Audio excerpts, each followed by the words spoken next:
Hello, this is Alan Parsons, and you're listening to the Project Management Podcast.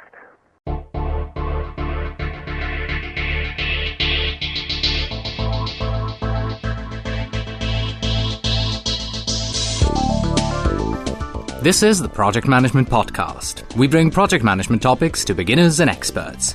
Find us on the web at www.thepmpodcast.com or send your emails to pmpodcast@gmail.com. Hello and welcome to episode number 100 of the Project Management Podcast. I am Cornelius Fichtner. This is the Project Management Podcast for the 12th of July 2008. Nice to have you with us, and it's absolutely fabulous to have reached this milestone, 100 episodes. Wow. For our 100th episode, we are leaving the realm of traditional project management. We are taking a one-legged sideways step, into the music business, but we still keep one foot firmly grounded in our own art. I'm extremely pleased to welcome Alan Parsons to our show today. Alan is a record producer, audio engineer and musician who is probably best known for his engineering work on Pink Floyd's legendary Dark Side of the Moon album, and of course he is the founder of the Alan Parsons Project. From the late 70s to the late 80s, the group produced 10 successful albums, and their most played song is probably Sirius. Alan and I discuss the roles and responsibilities of a record producer in the production process of an album, how the role has changed. We discuss the processes involved in creating a successful album, and you'll be very surprised to hear what Alan thinks is the most important skill in the job. Today's show is sponsored by Project Insight, 100% web-based project management software. PMI research found that 52% of project teams are mixed of professional project managers and non-project managers. Project Insight bridges the gap with a solution that is robust enough for savvy project managers, yet easy enough for the entire team. To find out more, please visit www.projectinsight.net. Okay, so you may be wondering why we have Alan Parsons on the program today. Well, after I did episode 50 with Max Weidman, I was thinking to myself, what will I do if I reach 100 episodes? I mean, Max Weidman is probably as high up in the ranks of project managers as you can go. There's pretty much nobody more respected in the business today. So I knew that I had to do something special. It didn't take me long to realize that first, I needed to break out of project management while still kind of keeping sort of a link. And that second, the Alan Parsons Project and the Project Management Podcast was a name relationship that provided exactly that link. And that third, the music from Alan Parsons had always been at the top of my list. In fact, the album that I would take to a lonely island is The Turn of a Friendly Card by the Alan Parsons Project. And we'll get back to that album in just a moment.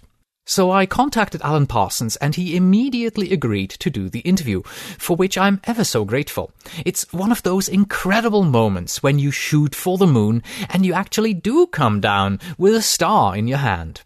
Over the past 4 weeks, you had the opportunity to guess the guest via a form on our website, and I'm not surprised to say that nobody got it right. It takes a twisted kind of mind like my own to think up a guest like the one we have today. And for everyone who didn't see our Guess the Guest contest, here are the names that were suggested for today's show in alphabetical order. Bill Gates, Cornelius Fichtner, Gregory Balestrero, Harold Kurtzner, J. Rodney Turner, Jack Ferraro, Jack Welch, Jerry Manis, Christine Hayes Munson, Max Weidman, Neil Whitten, Payson Hall, Ricardo Viana Vargas, Rita Mulcahy, Robert Cooper, Srinivas Vermulapalli, Stacey Goff, Steve Jobs, and, interesting enough, Susie Orman. Since nobody guessed the name of our guest correctly, we are now opening up our giveaway to everyone. We are giving away 2 CDs of the Alan Parsons Project. And since The Turn of a Friendly Card is my personal favorite album of all time, that is of course the album that we are giving away. To participate in this giveaway, please send an email to pmpodcast@gmail.com. Put Parsons into the subject line and tell me in the body of the email the town and country where you are writing from. Your email has to reach me by July 23rd, 2008. And while we're talking about albums, Alan has asked me to mention to you that several of the Alan Parsons Project albums have recently been re-released with additional bonus tracks. Please stop by at thepmpodcast.com and click on the helpful resources link at the bottom of episode 100. You will find a link to his official website and to the 3 albums that were re-released, and they are Eye in the Sky, The Essential Alan Parsons Project, and the Alan Parsons Project, the Definitive Collection. And now our main topic, the 100th episode interview with Alan Parsons. Alan Parsons is a British audio engineer, musician, and record producer. In October 1967, Parsons went to work as an assistant engineer at Abbey Road Studios, where he earned his first credit on the Beatles LP Abbey Road. He became a fixture there, engineering such projects as Paul McCartney's Wild Life and Red Rose Speedway, 5 albums by the Hollies, and Pink Floyd's The Dark Side of the Moon, for which he received his first Grammy Award nomination. He was also known for going beyond what would normally be considered the scope of a record engineer's duties. He considered himself to be a recording director, likening his contribution to recordings to what Stanley Kubrick contributed to film. He founded the Alan Parsons Project with producer and songwriter and occasional singer Eric Woolfson in 1975. The project consisted of a revolving group of studio musicians and vocalists, most notably the members of Pilot and, on the first album, the members of American rock band Ambrosia. Unlike most rock groups, the project rarely performed live, although they did release a number of music videos. After releasing 10 albums, the project dissolved after 1987, and Parsons continues to release work in his own name and in collaboration with other musicians. Parsons and his band now regularly tour many parts of the world. So, enjoy the interview with Alan Parsons. The Project Management Podcasts feature interview. Today with Alan Parsons, world-renowned record producer, audio engineer, and musician.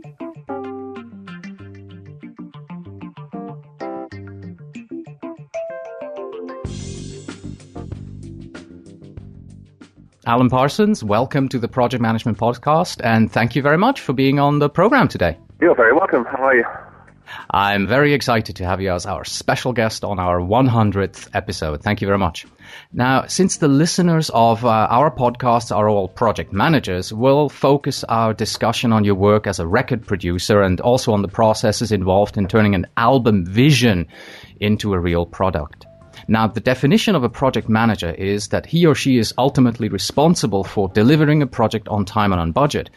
Can you give us a bit of an overview of what the responsibilities are of a record producer? There's a lot of different ways of taking on a record producer. I was perhaps unusual in that, as well as being the producer and project manager, if you like, I was also considered to be the artist, although in some circles that's sort of disputed, because essentially I'm still really directing other people for the vast majority of the time. But you said the responsibility is to deliver on time and on budget.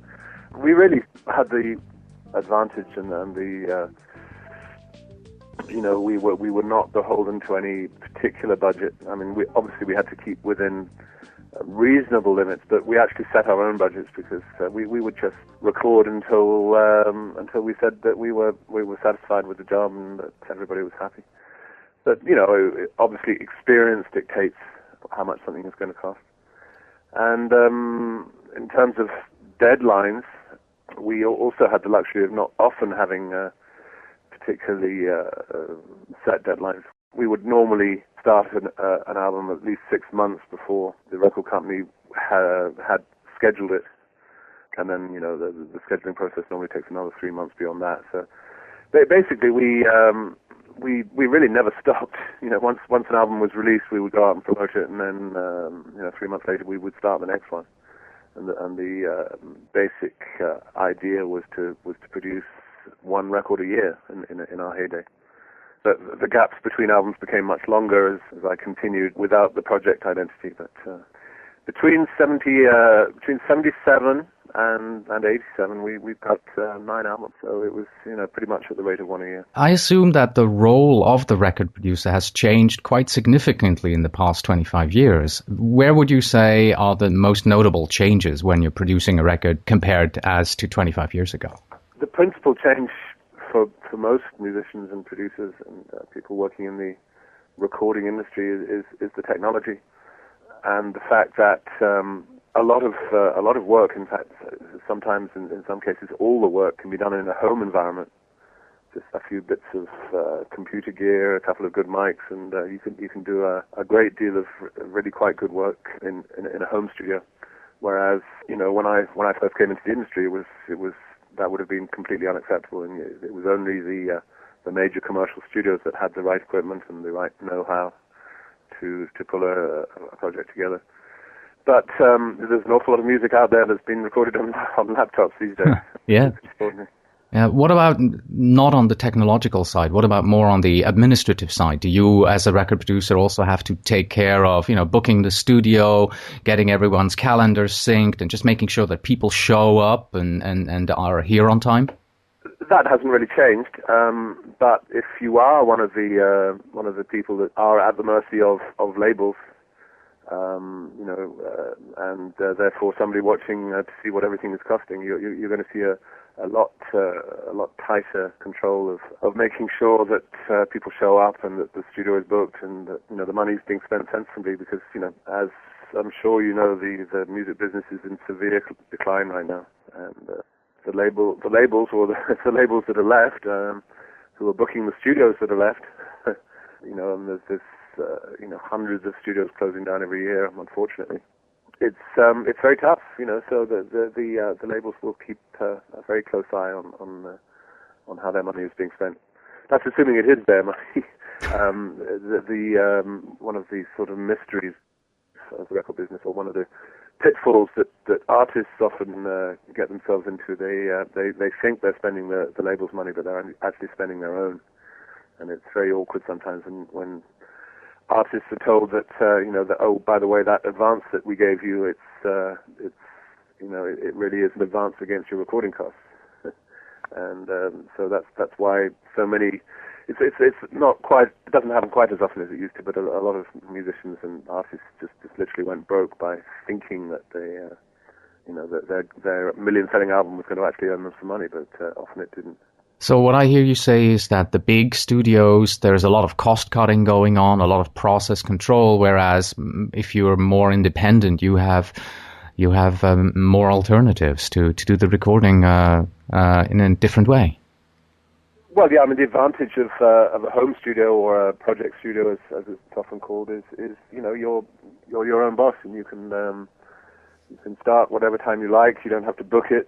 You just work at your own pace, and the only investment you have, of course, is the equipment, and the cost of that equipment is plummeting almost every day, and it's really quite possible to have a very decent studio set up for as little as $10,000. Excellent segue, because you write on your website that you are currently working on a DVD which you provisionally titled The Complete Guide to Modern Recording. What can we expect to see on it? Okay. We're now calling it The Art and Science of Sound Recording. Okay. We're very much in the throes of making that happen now. We're looking to find sponsors, mostly in the pro audio manufacturing businesses, and we're hoping to get the participation of a large number of producers, engineers, artists, label executives, all to talk about the technicalities of recording, the heartaches that go on, the disasters that happen, all that kind of thing. Every aspect of recording is going to be covered. It's going to be a 3 DVD set, and we're also probably going to do a 1-hour special for broadcast as well, which will be a little more consumer oriented. All right. When do you think this will be available? Well, we start shooting next month, literally, and okay. We're hoping to have it completed probably October, November, something like that. All right, let's move on and take a little bit closer look at the processes of producing an album. Can you give us sort of an overview what happens in regards to the processes during pre-production and then during the actual production of an album? Because it's a creative process, an artistic process, it's often difficult to lay down very set guidelines as to how a given project is going to go in terms of the sequence of events. I mean, you're dealing with artistic temperaments as well, and sometimes it can also I can imagine, yes. The smoothness of the operation. But the basic idea, certainly the old school way of doing it, is you would have the band record the basic tracks, the rhythm tracks, and that's where the basic arrangement, the basic structure of each song is defined. But again, I should point out that in the modern age, in the computer, and hard disk recording age, arrangements are created by mouse clicks. You can actually, just play say a verse of a song once, and then a chorus of a song once, and then just cut and paste it on the screen, and you've got yourself an arrangement. But I've always been a little more old school in my approach, and I prefer to have musicians actually interacting with each other and playing together. In such a way that you get a real feel for the way the song is going. Sometimes a song is pretty much composed as you go along. Sometimes it's pretty much written start to finish. The lyrics and structure are all sort of ready to go. It depends on the musicians and the artists you're working with. Different ways of doing things. There's always time devoted to vocals. Vocals always take some time. Sometimes it's done a line at a time. Sometimes it's done several takes throughout the song. But that's what's fun about making records. There's no real rules. A producer can inject his style into the proceedings in lots of different ways. But that's what keeps it fun and interesting, because it's never the same. It's always there's always something new, some new way of doing something. So that means, if I hear you right, there is not really a process that you can follow. It's more the experience of the musicians, of the sound engineers, and of the record producer that comes together and then in the creative process builds the album. Is that about right? Yes. I mean, there must be, there will be disputes. There will be times when, one member of the outfit disagrees with another, and that's where the producer has to play a sort of leadership role and say, well, no, okay, I hear what you're all saying, but this is the way it's going to be. That's really his job. Okay. And obviously, it's also the producer's job to know when something is finished. A lot of artists will just keep saying that, I'd really like to try this again, or I'd like to add to this, or I'd like to add this part or that part. But that's where the producer comes in as a manager to say, no, I think this song is now finished and we should proceed to the next stage or move on to something else. Mm. In project management, we call that gold plating, and I believe there is a term in your line of business. People talk about the overproduced album.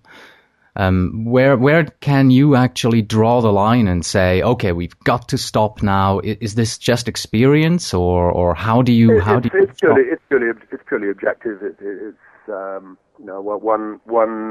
producer's view of overproduction would be another producer's view of underproduction. I think that's where a producer can put his stamp on something, because he'll do something in a certain way and create a certain sound, or create a certain kind of recorded atmosphere that will be perceived as having his stamp on it. Which record did you enjoy producing most? I've always had a soft spot for the very first album, the very first Alan Parsons Project album, which was I think conceptually very well executed. It was based on Edgar Allan Poe stories. It was called Tales of Mystery and Imagination, and because it was the one that broke the ground, the one that started the ball rolling for the Alan Parsons Project. I just feel best about that one, and I feel most proud of that one. Okay, final question for you. What skill would you say is ultimately more important for you as a producer? Is it your ability to organize, manage the people, get people moving, or is it your experience as a musician and an audio engineer? All those things contribute to the skill of a producer. I mean, having said that, there are very competent, very successful record producers that have very little in the way of technical knowledge. It's just that I grew up through the ranks of Abbey Road Studios in London and trained as a tape op first, then as an engineer, and I kind of moved up into production just through hands-on experience. But I think the main skill is knowing when to stop, knowing when something's finished. They say that in songwriting circles, they say the writing of a song is never finished; it's abandoned. And I think the same could be said of the art of record production. In a way, you just have to say, well, we've reached a stage where we think it sounds pretty good. Let's proceed to mixing, and then let's see how it fits into the album. But it's that's the main thing: knowing when the job is done, knowing when it's finished. That's the main skill. Fabulous. Thank you very much for your time today. It was a privilege talking to you. Very welcome, and look forward to hearing it whenever it goes out. And that was our 100th episode interview with Alan Parsons. That's it for today. Thank you very much for listening. As always, you can find us on the web at thepmpodcast.com. And if you are a project manager who wants to become a PMP, you can visit pmprepcast.com. In our sister podcast, we teach you concepts, tools, and techniques that you need to know in order to pass the PMP exam. Please send your emails and your congratulations for our 100th episode to pmpodcast@gmail.com. And when you write, please tell me where in the world you are writing from. And finally, we have this. To estimate the duration of a project, work out how long it would take one person to do the job, and then multiply that by the number of people on the project team. Until next time. For our 100th episode... Well, that's a good start. For our 100th... Not again. 100th.